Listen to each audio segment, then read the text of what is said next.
却走进美，它远了，播赞美情正播。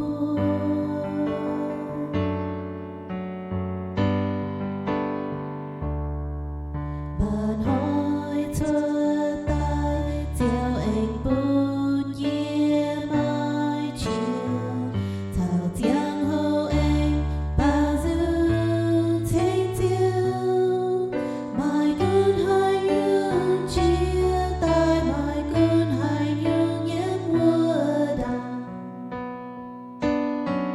bốn year trong nhớ bao chuyện thấy tiêu nhẹ dịu.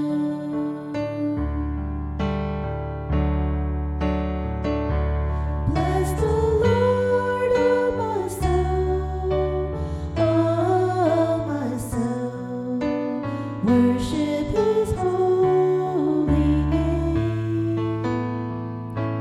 Sing like never before, oh my soul, I worship Your holy name.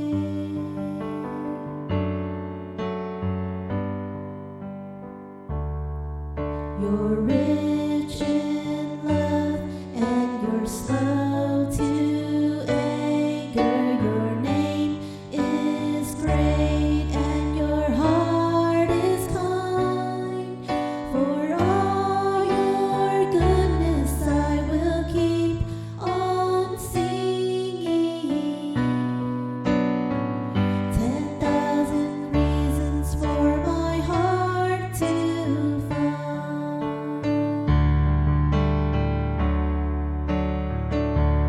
Yêu người yêu ôi tình này, yêu nhẹ chiều, bùa tàng nghe tình dành buồn.